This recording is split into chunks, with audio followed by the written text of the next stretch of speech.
What's up, humans, and welcome to a new Psicoactivo. Okay, so for this Saturday, happy Saturday, everybody.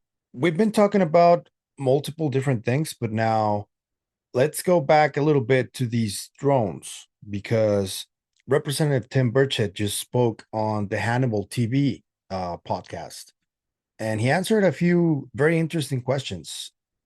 One of the topics that he covered has to do with orbs, not the drones. And he seems just as confused as we are because we have no idea. There's some things that are very inconsistent to regular drones with these ones. And I happen to believe that the government is now using this drone word to describe everything they see in the skies. And we know that there are different things. Just to give you an example, over the last few weeks on the West Coast, on Oregon, this happened. Red in color, moving at extreme speeds. I don't even know how to describe how fast he's moving. You are cleared to maneuver as necessary, left and right, to avoid the UFO out there. This is Joe communicating with air traffic control while he was piloting that live flight call to the North Bend, Coos Bay area. And the UFO in question, if you look closely on your screen, that little red dot that floats in and out of the video. That was the one that was at our altitude that would come up to us and sit for about 3 to 5 seconds, and then it would go back out over the ocean, over the horizon. He and his crew witnessed this mysterious object continue this odd behavior for more than 20 miles away for about 20 minutes total. This came after a United Airlines flight reported seeing similar mysterious objects zipping through the sky, ranging between 30,000 and 50,000 feet in altitude. We're seeing 3 or 4 targets. They're all altitudes, up and down. It's pretty crazy. One researcher suggests it's a light bouncing off a Starlink satellite over the Pacific Ocean, catching the eye of pilots, something that's reportedly happened before. But Joe says this ain't that. I don't think Starlink, like I said, satellites don't typically change directions. But then again, I could be wrong, but I honestly don't think it was. I've never seen a satellite move like that. I reached out to the Federal Aviation Administration to see if they can confirm this UFO sighting. They kept it short and sweet, saying a pilot saw unidentified lights. The good news is it's not believed Joe or his crew were in any danger as they continue to fly down to Coos Bay and back up to their station in Aurora. But the mysterious object popped up on his traffic collision avoidance system. He says that's not something that a light reflection can do. TCAS works off a transponder code. So for something to register, it was registering like an aircraft. So the weird thing is we were seeing it as an aircraft inside the aircraft, but ATC wasn't showing it on their radar. Whatever it was, Joe and many others hope they can get clear answers. Reporting in Eugene, I'm Aaron Ariano. So there's the drones in New Jersey, New York, and all the East Coast that are going really slow. We still don't know many things about them. Why do they stay for hours on end and then go back? Why do they seem to come from the ocean? Why are they the size of an SUV as they're described? So there's a lot of things that don't match just regular drones, so they must be military if they are drones. But on the West Coast, that's an orb, reddish, traveling at insane speeds, described by pilots, multiple. There was an encounter that many pilots reported, and they just see lights out like many kilometers away, and then they come close to them and they shut up at insane speeds. That's not a drone.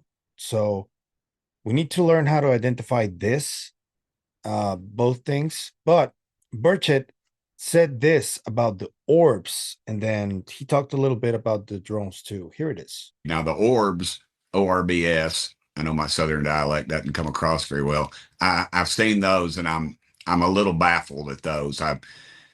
I was in a secure setting one time, and a pilot briefed us on that, on some things that I would describe as an orb. I believe they were triangular in shape or rectangular, and they just defy all reason. I had a meeting with a former NASA engineer, pretty high up in NASA, but not in NASA anymore. And he just is baffled. He was somebody said, "What about those UFOs?" And they looked at me sort of smart, like, "Oh, we're going to put it on you, Burchett." And the guy just said flat out, said, "We don't know what those things are." He said they defy all of our learning and things we've been taught, defy all of every scientific bit of reasoning that we have. And he said, "Are they traveling through a black hole or a wormhole or something like that? We don't know." So there's a lot. I think there's a lot to be said for these things, and we need to watch them. Do you think those orbs are part of this 2% that the government seems to be saying there's 2% that they really don't know what they are?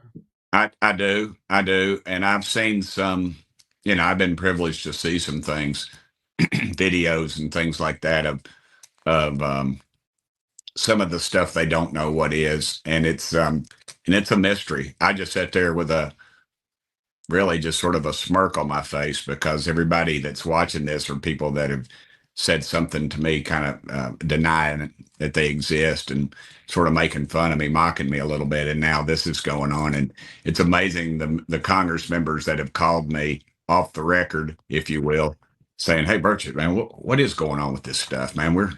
Our people are a little freaked out." But New Jersey, I believe, is is the hotbed for it. And I think that's for good reason. They were one of the most complacent groups during COVID that we've had. They shut everything down. They didn't question the government. They got in line. They got their shots and did all the things that we down in Tennessee did not do willingly, I guess I should say.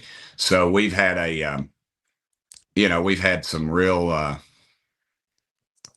trying times with this thing. And I tell you one thing I am worried about is there's so many of these up there and they're copycats and there's no regulation. Of course, I'm a libertarian, but at some point, if it flies into a jet engine and brings some 747 down that maybe I'm on traveling from here to Washington, that is troubling to me. So I think there's going to have to be further investigation into these things. But for the government to say that it's not going on is pathetic in itself. Yeah, so he spoke to a former NASA employee, high up, and even that guy is baffled by the orbs, not the drones. Out of all the Congress people that have been supporting UFO transparency, I would guess I had my finger on at least 2 or 3 of them that may have already been shown something. And Tim Burchett is number 1 on my list, naturally, because he seems like the one who is the most determined, or alongside Luna and Moskowitz. They're also determined. But Burchett, I don't know. He does seem like he was already shown something. And based on these conversations, you can only imagine what he's not saying in public. There's just like a sense that I get from him. But also, there was something that he said about Lue Elizondo that set UFO Twitter on fire because, well, there's a lot of people within the UFO community that don't trust Lue, and everybody has a different reason. Although I think or consider that he's not a bad guy, I don't really trust a guy who was counterintelligence, because they're taught to deceive and to hide things. And even if his intentions on this are for certain, he was still a counter intel guy. And there is a certain level of distrust that I don't blame people for having it, to be honest with you. Got nothing against Lou, but I do understand that. And Tim Burchett was just asked about him. And this is what he said when they asked him if President Trump should make Lou the head of the UAP office. I want to give a shout out to UAP James for one of the clips that I used here. He's like one of the people on UFO Twitter that cuts all the long interviews in order to save people some time. And he knows how to edit them well so you can get the real nugget of information. I want to give him a shout out. So thank you, UAP James. Here's what Tim said. For sure. And I know you're friends with Lue Elizondo, who recently said in an interview if President Trump would put him in a position to take care of these drones, he could have them taken care of and figured out what the unknown ones are within 30 days. Could you see President Trump putting a guy like Elizondo in a position where he would be dealing with the UAP type events going on in the US? 100%. I believe that Trump will get to the bottom of it. I mean, he said he'd shoot him down, and no, and you ought not doubt him when he says those things. We're going to find out who's putting them up there and what they are pretty quick, one way or the other, with Trump's in the White House. That's why I suspect you won't see as many after Trump gets in shortly thereafter, because he will do that. And you've also got a military. You got to realize their morale is so low during this type of thing that you wouldn't have seen this happen during a Reagan or a lot, or even a George W. Bush. I would think this type of stuff they would have called on the military to take them out, because it creates a lot of insecurity and uncertainty, and that's some things they don't like. And but I think this current administration, honestly, is just so out of touch with what's going on that they are, and they just checked out. The president's not with it; he hasn't been with it for years, and the national media is anxious for Trump to get in there so they can be critical of him as much as possible. So I think there's a lot of moving parts there. But Lue would be the man. I would love to see Lue in that position, and I will. I'll recommend that. Yeah. So I'm gonna give you my choices because I think Lou has a lot of people divided against him. A lot of people support him, a lot of people don't, and I think that needs to be cleared up before he gets a position that high up and that important. I think that he can still help the department, but being at the lead, I think that should go to someone who is either one of the top scientists or someone from the mainstream, not necessarily linked to the UFO topic, who is open-minded. Just to give you an example, I would say that preferably Dr. Jack Valet would be the best suited person for this position right now. That's what I think. Or maybe Dr. Hal Puthoff, but I don't think Dr. Hal Puthoff can even say like 1% of what he may be doing right now, because he still works for the government, and he has contracts and all that, and he signed a lot of NDAs. So I Puthoff would be one of my first choices too, but he's too invested in a lot of stuff and busy right now. So I think Dr. Jacques Vallée would be a better choice, if you ask me. Maybe, I don't know, but those are I tend to think that scientists have the most open-minded and honest reaction to a lot of these things. And although Dr. Jacques Vallée wrote 2 or 3 of the most famous books in ufology, if you talk to him or if you hear him speak, he's very, very skeptical about everything. And he's very dodgy a lot of the times. And he will tell you to your face that he still doesn't know really what's going on, but he remains interested and open-minded. And that's what we need.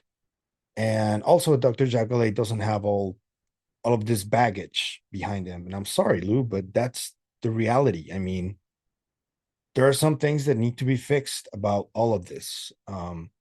And I don't think that keep ignoring it is going to work. It's going to keep coming back. So these types of issues are better to face directly, but I don't know. Maybe I don't know what I'm talking about. So what do you guys think? Do you think Lou should be named as the new UFO czar by President Trump? What do you think about these orbs, that encounter from the pilots in Oregon? That's a very tricky one for me. I know this was reported weeks ago, but I made the connection because Representative Burchett just spoke about these orbs that are different from the drones. And that encounter in Oregon seemed like an orb to me. That's what the pilots described. So I want to know your thoughts on both topics that I covered today. Do you think Lue should take that position if offered? Or do you think it should go to someone else? Who would you pick in that position? I want to know. Let me know in the comments. If you like the content you see, I'm going to ask you to like, share, comment, subscribe, hit the bell icon. If you want to support the channel in any other way, there's a bunch of links in the description so you can take your pick. Thank you for the help. And I'll see you guys on the next video. That's it for me today. Bye.